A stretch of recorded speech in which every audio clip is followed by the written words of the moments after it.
नमस्कार, आप देख रहे हैं HR न्यूज।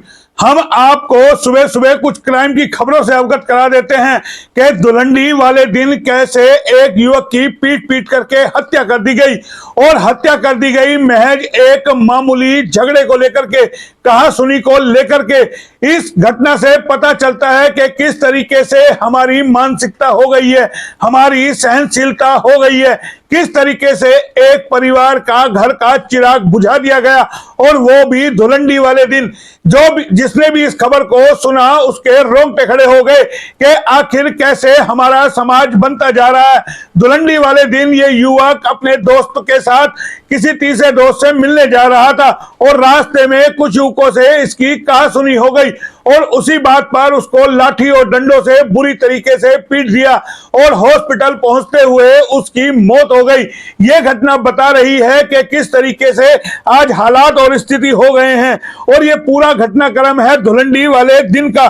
पूरी खबर आपको विस्तार से बता देते हैं। हरियाणा के रेवाड़ी शहर में दिल्ली रोड स्थित गुप्ता मेटल के पीछे का यह मामला है।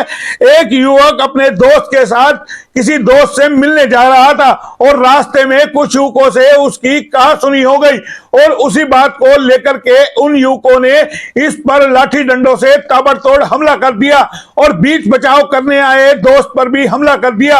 वो तो जैसे तैसे अपनी जान बचा के भाग गया, लेकिन इसको इतना बेरहमी से पीटा कि इसकी जान चली गई। पूरे परिवार सदमे में चला गया। किस तरीके से होली के दिन उसके घर का चिराग बुझा दिया गया और वो भी महज मामूली कहासुनी के अंदर।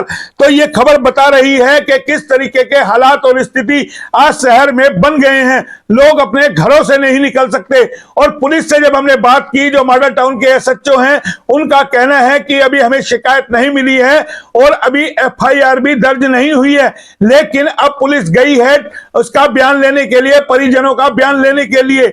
लेकिन कल जो ये घटना सामने आई वो बताती है कि हम किस तरीके का समाज बना रहे हैं, हमारी सहन शक्ति किस तरीके से हो गई है कि मामूली बात पर किस तरीके से हम मरने मारने पर उतारू हो गए हैं। ना जेल जाने का डर है, ना परिवार की परेशानियों का डर है।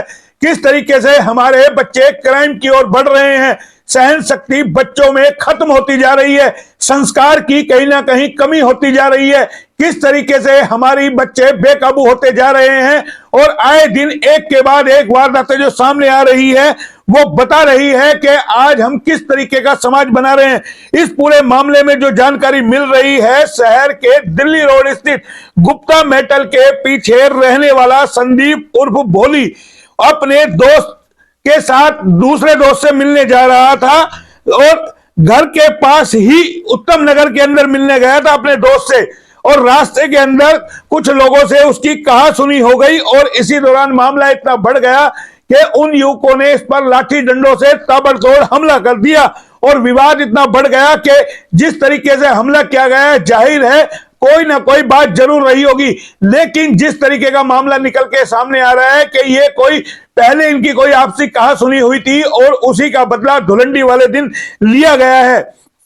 तो ये जो चीज सामने आई है कि किस तरीके से, और आरोप है कि पीट पीट करके आरोपियों ने संदीप को मौके पर ही दबोच लिया और उसके साथ मारपीट शुरू कर दी। आरोपियों ने लाठी डंडों से इतनी बुरी तरह उसको पीटा कि उसका दोस्त बीच बचाव करने आया और उसके साथ भी मारपीट की। तो आप समझ सकते हैं किस तरीके के हौसले आज यानी कि हो गए हैं लोगों के, ना उनको डर है ना खौफ है। और हमले में संदीप बुरी तरह घायल हो गया और उसको अस्पताल ले जाया गया, जहां उसने दम तोड़ दिया और सूचने के बाद परिजन उसको ट्रॉमा सेंटर में ले गए, जहां उसने दम तोड़ दिया। तो ये खबर बता रही है कि किस तरीके के हालात और स्थिति है, किस तरीके से धुलंडी वाले दिन एक घर का चिराग बुझा दिया गया। शर्मसार करने वाली स्थिति है कि एक परिवार का इकलौते बेटे को पीट पीट करके मार डाला। तो ये बड़ी डरावनी खबर है जो अपने आप में बता रही है कि हम कैसा समाज बना रहे हैं। हम आपको बता देते हैं कि आज संदीप का पोस्टमार्टम कराया जाएगा। जाहिर है पुलिस पूरे मामले की जांच में जुटी हुई है, कार्रवाई कर रही है, लेकिन जो ये मामला सामने आया है ये कहीं ना कहीं आम जन को परेशान करने वाला है।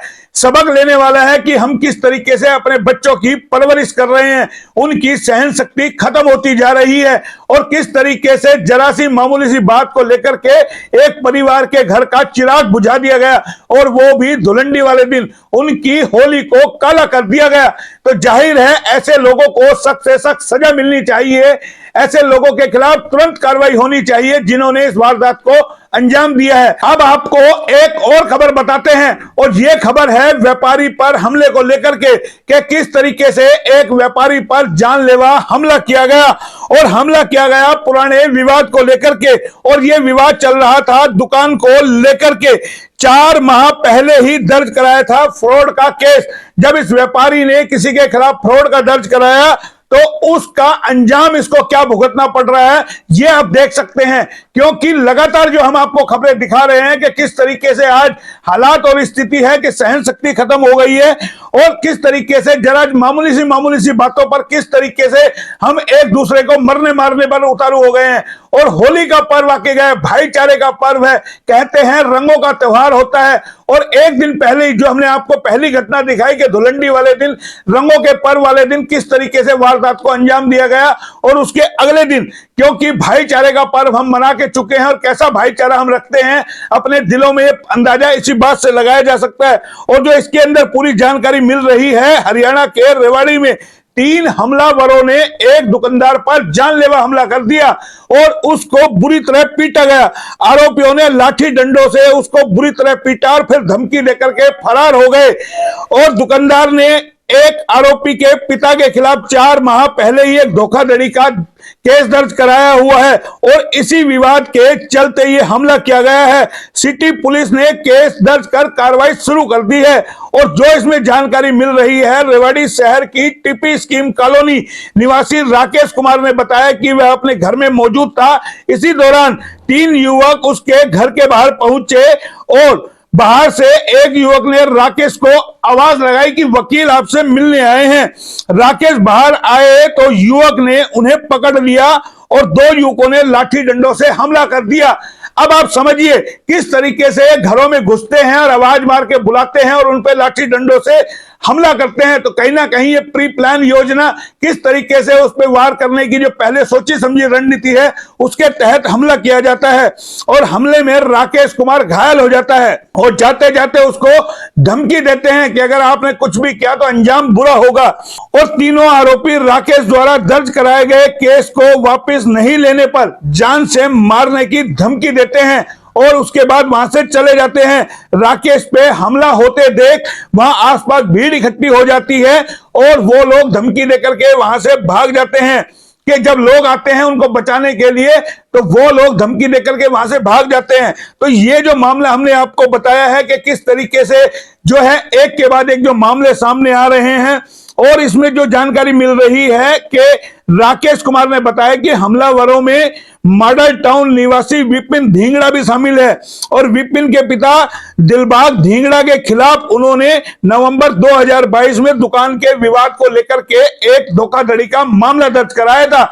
ये सारा जो मामला है दुकान की धोखाधड़ी को लेकर के और उस पर यह विवाद पनपा है और किस तरीके से आरोपी पक्ष के लोग आते हैं और उसके ऊपर जो है मार पिटाई करते हैं। इस विवाद को लेकर आरोपियों ने उन पर हमला कर दिया और शिकायत वापस लेने का दबाव बना रहे थे कि शिकायत वापस लीजिए नहीं आपको जान से मार देंगे। तो ये 2 खबर जो हमने आपको दिखाई ये क्या कुछ कहती है, आप दर्शकों को आकलन करना चाहिए कि आखिर हम कैसा समाज बना रहे हैं, किस तरीके से हमारी सहन शक्ति खत्म होती जा रही है। मामूली बातों में हम क्राइम की तरफ बढ़ते जा रहे हैं। ना हमें समाज का डर है, ना जेल जाने का डर है, ना बर्बादी का डर है, ना परिवार की परेशानियों का डर है और किस तरीके से हमारे बच्चे आज क्राइम की तरफ बढ़ रहे हैं। तो इस पे आम दर्शकों को सोचना होगा और कमेंट बॉक्स में जाके आप बताइए कि ऐसे क्राइम को लेके आप अपनी क्या राय रखते हैं। फिलहाल इतना ही, फिर आएंगे किसी और खबर पे, तब तक के लिए नमस्कार।